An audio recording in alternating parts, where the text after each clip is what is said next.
Today I'm going to show you how to sew our bulb ornaments. These are super quick and very easy sewing projects. They are reversible, obviously. It has a front and back, so you can use different fabrics if you want to. And each of these will be sewn the same exact way. The printable pattern pieces for this project are below in a link in the description box. Or if you're watching from our website, alohasewingcompany.com, welcome and sew along. You can decorate your ornament and use any kind of material you want. Take a picture or screenshot this page if you want some ideas on different things you can use. So here are the 3 ornaments in this bundle. The pattern pieces are all cut out. You're going to cut 2 of each pattern piece, and now I'll show you how to assemble one of them. For my hanging loop, I'm using a 1/4 inch wide ribbon. You can use twine, yarn, whatever you want to use. So now we're going to get our fabric with the right sides facing up, and with the right sides together, you're going to flip those top pieces and align it with the raw edges across the top of your ornament with the right sides of your fabric together.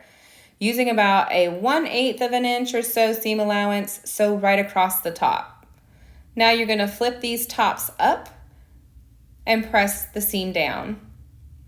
Once you've done that, we're going to go ahead and add our hanging loop here by crisscrossing the top and placing that right in the top middle of one of your ornament pieces. You're just going to sew this right close to the edge just to hold this together. Here is mine sewn. You can see I stayed right close to the edge of the top here, and this won't show on your finished ornament, so it doesn't matter how it looks. Now we want to put our hanging loop towards the middle. You should pin this in place. I did not do that, and I should have, but you want to do that so that way you don't catch it on the seam allowance when you're sewing this together. Go ahead and place this with the right sides together. Aligning it at the top, I'll go ahead and pin or clip all the way around this, and on the side, we're going to leave about 1.5 inches opening so that we can flip this right side out. So I'm going to leave the opening right here on the side, so I put a clip on the seam, and then just about 1.5 inches lower on the right side so that I remember not to sew this area closed.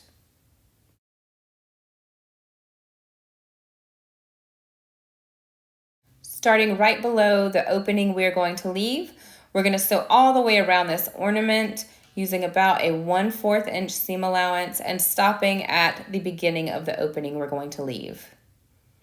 Just remember, this is the area we are not going to sew closed.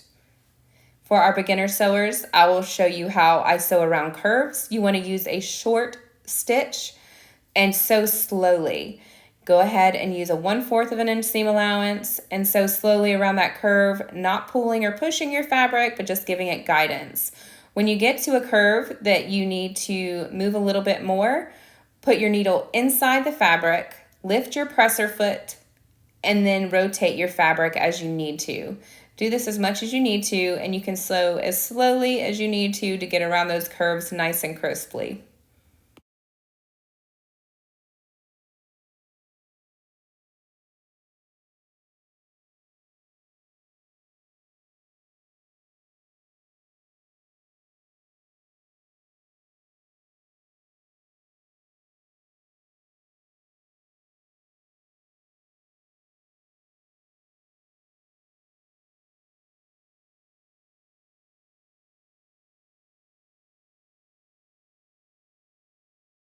Here is mine sewn.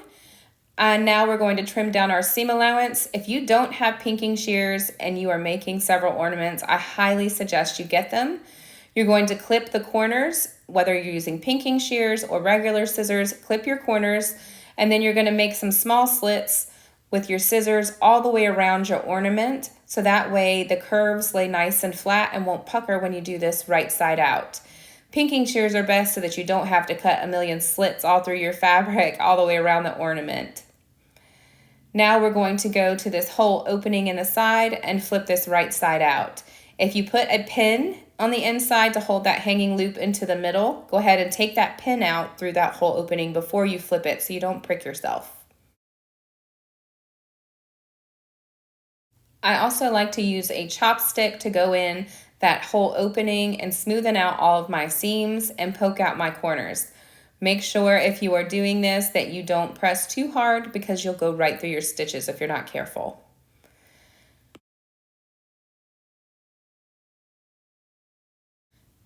Now we want to make sure our whole opening fabric is flush with the rest of the fabric on the outside. You do this by pressing your fabric inwards about 1/4 of an inch, just so that it's flush with everything on the outside. And then I like to give it a little press with my iron to hold that in place and to get out any wrinkles.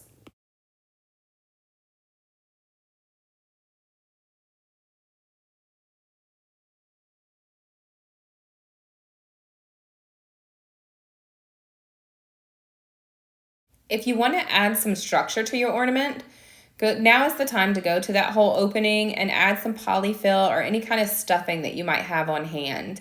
It is just a small handful that you would use, and after you've done that, you can close that whole opening and you are done. If you want to put a little bit of hot glue here so you don't have to sew it, you can do that.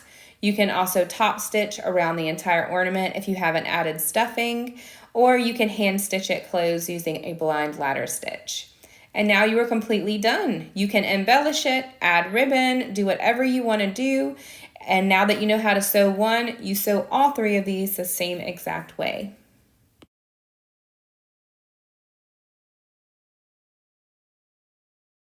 I hope you enjoyed this tutorial and have fun sewing along with me. Please, please, please like this video and subscribe to my YouTube channel to see all of our easy sewing patterns as they're released. Visit AlohaSewingCompany.com, or the link is down below in the description box on YouTube to see all of our super easy sewing patterns that you can print at home so you can start to sew faster. We make sewing patterns for literally everything, from baby items, kids' clothes, decorations, holiday stuff and gifts, bags and more. And before you go, mahalo.